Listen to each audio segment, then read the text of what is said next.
ज्ञान की किताब एक में आपका स्वागत है। तो आज देखेंगे नंदी कैसे बने भगवान शिव की सवारी। हिंदू धर्म में सभी देवताओं के अपने अपने वाहन होते हैं। जैसे भगवान विष्णु का वाहन गरुड़ है, माँ लक्ष्मी का वाहन उल्लू है, भगवान गणेश का वाहन मूषक है। उसी तरह भगवान शिव की सवारी नंदी है। आपने शिव मंदिरों में देखा होगा भगवान शंकर के साथ बैल रूपी नंदी की मूर्ति भी रहती है। शिव भगवान के साथ नंदी की पूजा करना भी जरूरी होता है। भगवान शंकर नंदी के माध्यम से ही भक्तों की पुकार सुनते हैं। शिव और नंदी की एक पौराणिक कथा प्रचलित है।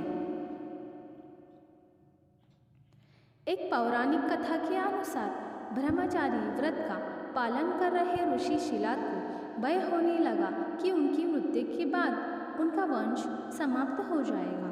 इस भय के चलते उन्होंने पुत्र प्राप्ति के लिए कठोर तपस्या शुरू की। तपस्या से प्रसन्न होकर भगवान शिव ने शिलाद ऋषि को दर्शन दिए और वर मांगने को कहा।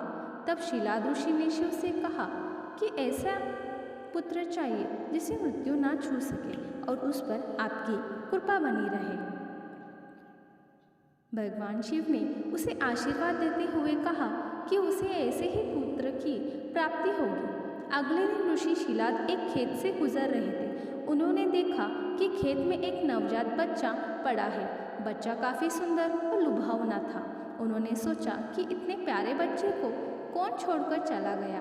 तब शिव जी की आवाज़ आई कि शिलाद, यही तुम्हारा पुत्र है। ये सुनकर ऋषि शिलाद बेहद प्रसन्न हुए और बच्चे को देखभाल करने अपने साथ ले गए। उस बच्चे का नाम नंदी रखा गया। एक बार ऋषि शिलाद के घर पर 2 सन्यासी पहुँचे। उनका खूब आदर सत्कार हुआ।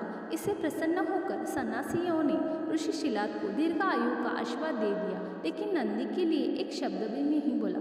ऋषि शिलाद ने सन्यासियों से कहा, कारण पूछा। तब सन्यासियों ने बताया कि नंदी की उम्र कम है, इसलिए हमने उसे कोई आशीर्वाद नहीं दिया। यह बात नंदी ने सुन ली और ऋषि शिलाद से कहा कि मेरा जन्म भगवान शिव की कृपा से हुआ है और वे ही मेरी रक्षा करेंगे। इसके बाद नंदी भगवान शिव की स्तुति करने लगे और कठोर तप किया। इससे प्रसन्न होकर भगवान शिव प्रकट हुए और नंदी को अपना प्रिय वाहन बना लिया। इसके बाद से भगवान शिव के साथ नंदी की भी पूजा की जाने लगी। ऐसे ही वीडियो पाने के लिए ज्ञान की किताब 1 को लाइक करें, शेयर करें, कमेंट करें और सब्सक्राइब करें। धन्यवाद।